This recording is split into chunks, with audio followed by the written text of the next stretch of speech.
Autant savoir parle de mentor, le mentorat, comment jouer ce rôle, comment se forger ce profil et comment choisir son mentor quand vous en avez vraiment besoin. On y répond juste derrière cet élément.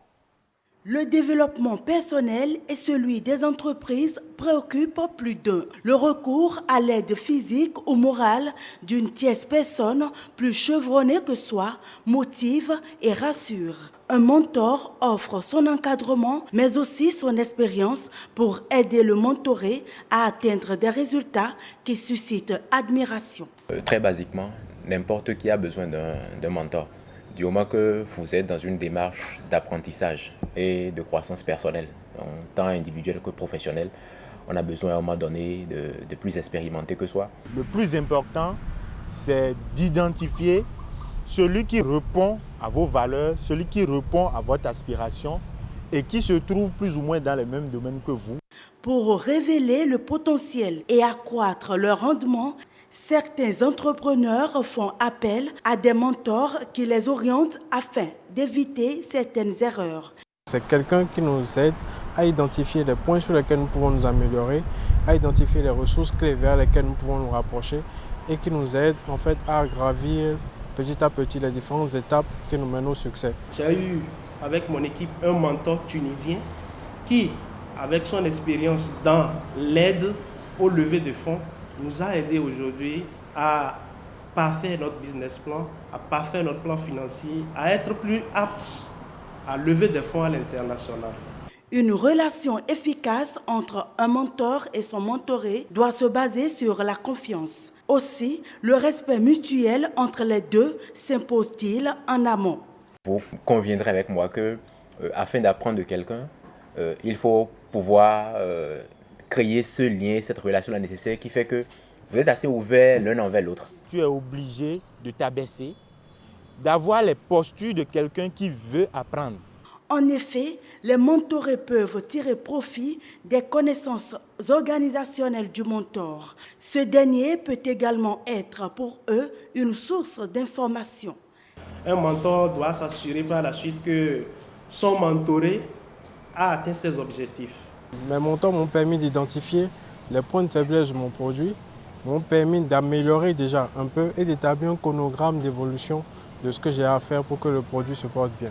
Un mentor peut être physique ou virtuel. Il soutient son mentoré en faisant un suivi régulier de ses résultats. Selon une enquête réalisée en 2017 et publiée sur le site du Figaro, le mentor contribue pour 18% dans la réussite du mentoré. Ah oui, mettre ses compétences, ses connaissances, ses expériences, j'allais dire même, au service d'autres personnes qui sont en train de se construire. Bon, on peut définir le mentorat ainsi. Sur le plateau, j'ai Moïse Sodokin, c'est un jeune leader, c'est un mentor aussi. Il a été aussi mentoré, il faut aussi le notifier. Bonsoir. Bonsoir, merci d'être là. Avec Agnat Onifadebelo ce soir. Bonsoir. Bonsoir Assim Gaba, mesdames et messieurs. Bonsoir chez vous. Ah bon, on va mentorer, on va se faire mentorer aussi. Bon, je ne sais pas. D'accord, Assim Gaba, là dans le reportage, Gloria Oni est revenue sur les sondages au niveau du Figaro, 18%. C'est vrai que le concept de mentorat nous est venu de l'extérieur, mais c'est un concept qui n'est pas inconnu sous nos cieux. Nous avons même une citation qui est tirée d'un livre que vous connaissez certainement. C'est au bout de l'ancienne corde qu'on tisse la nouvelle. Pour moi, je pense que c'est une définition parfaite du mentorat. Je ne connais pas votre avis, Moïse Sodokin. Merci, oui, je pense on peut résumer un peu le mentorat à cette citation, mais sinon si on doit beaucoup plus donner une définition au mentorat, on dirait que c'est une relation interpersonnelle entre une personne qui a de l'expérience, qui a de l'expertise, qui est appelée mentor, et qui met son expérience ou son expertise au profit d'une autre personne pour favoriser son développement personnel, son développement professionnel. Et cette personne s'appelle le mentoré. Le mentoré, d'accord. Alors, dans le mentorat, nous avons le mentoré, nous avons le mentor. Parlons d'abord du mentor. Qui peut être un mentor? Qui peut être un mentor? Un mentor, c'est... Il y a deux formes de... Il y a deux personnes qui peuvent être des mentors. Il y a ceux qui se forment pour être des mentors. Il y a des écoles de formation pour devenir mentor. Oui. Il n'y en a pas au Bénin, mais il y en a en Europe et aux États-Unis, où à la fin, il y a la certification et il y a même des grades de mentor. À part ça aussi, il y a ceux qui deviennent mentors grâce à l'expérience. Grâce à l'expérience, grâce à l'expertise dans chaque domaine, pas dans le domaine du journalisme, il y a des gens qui ont de l'expérience et qui peuvent être de bons mentors. Qui peuvent être des mentors pour les nouveaux, ceux qui sont en formation actuellement. Quand on prend le domaine du sport, quand on prend le domaine de l'éducation, quand on prend tous les domaines, dans n'importe quel domaine, on peut avoir de l'expérience. Le plus important, c'est d'avoir l'expertise et l'expérience. Mais est-ce que pour être mentor, cela ne nécessite pas qu'on sache transmettre la connaissance? Oui, naturellement, quelqu'un quand on dit quelqu'un a l'expertise, certes, parfois il y a certains qui ont l'expertise, mais qui ne savent pas transférer. Et c'est là où je rejoins réellement ton point. Une chose est d'avoir l'expérience, une chose est d'avoir l'expertise, mais le chose est de savoir partager, c'est le chose de savoir transférer. Et je suis entièrement d'accord. Et c'est là où aujourd'hui, beaucoup n'arrivent pas à faire le lien. Et c'est là où il est important que le mentoré sache vraiment faire le choix de son mentor. D'accord, mais déjà, est-ce qu'on n'a pas une relation déséquilibrée? On a parfois l'impression que le mentor, il abat tout un travail pour le mentorer. Pour certains, ça fait partie des raisons pour lesquelles ils refusent parfois d'être mentor. Pour eux, c'est une sous-charge, c'est beaucoup de contraintes. Vous, votre avis? Notre avis par rapport à cela, je pense, et pas expérience, hein, je pense que tout dépend du début, tout dépend de la sélection, tout dépend de la discussion, tout dépend des points sur lesquels on s'entend. Vous voulez parler des bases du mentorat? Des bases du mentorat. Il faudrait que, par exemple, le mentoré sache qu'il a vraiment un besoin et qu'il puisse comprendre le travail qui sera fait et que le mentor puisse aussi s'engager à dire ok, voilà le niveau auquel tu es, voilà tes attentes et voilà ce en quoi je m'engage à pouvoir t'aider. Je pense que tout est une question d'attente et de respect des engagements. Voilà, donc le mentor met à la fois son carnet d'adresse et ses expériences. Finalement, le mentoré, lui, il apporte quoi au mentor? Une ouverture d'esprit ou une remise en cause? À moins que dans le mentorat, le transfert ne se fait que d'un côté, du mentor vers le mentoré. Il y a un qui dit qu'il y a plus de bonheur dans le donner que dans le recevoir. Et ceux qui sont quand même assez généreux et qui ont l'expérience, qui ont l'expertise, ont toujours ce besoin de transférer, ont toujours ce besoin de créer d'autres personnes comme eux, de pouvoir contribuer à ce que d'autres personnes puissent pouvoir faire le chemin comme ils ont fait. Comme ils ont fait le chemin. Il faut parler d'une satisfaction morale à avoir contribué au développement de quelqu'un. L'autre chose aussi, c'est que beaucoup de gens pensent que le mentoring, le mentorat n'est que bénévole ou volontaire.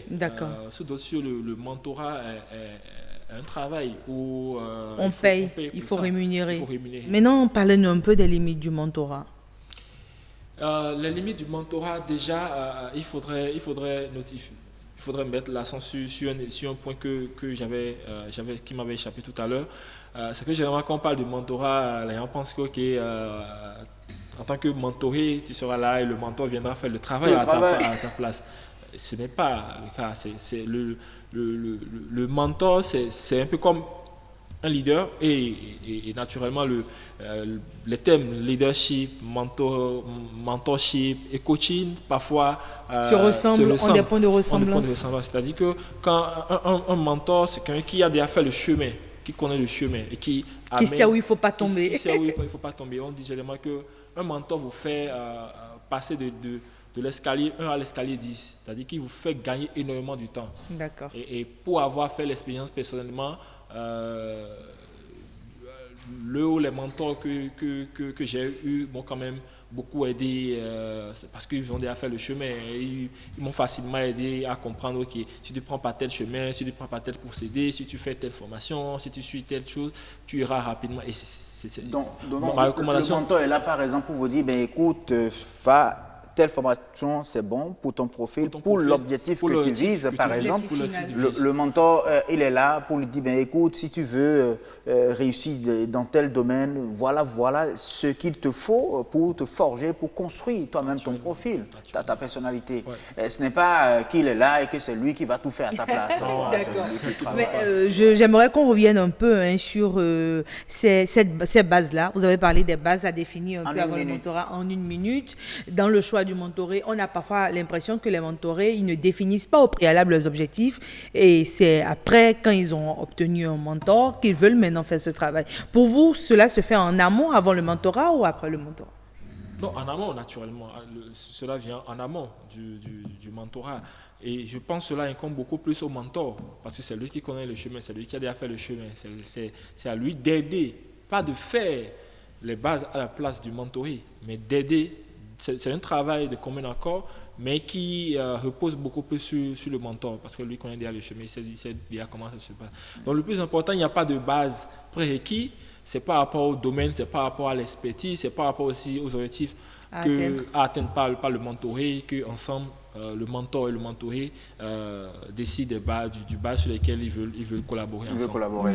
C'est comme un exercice pratique, on vous bande les yeux, et il y a quelqu'un d'autre qui est devant vous, lui, il a les yeux ouverts. Et vous dit, posez votre main sur mon épaule et suivez-moi.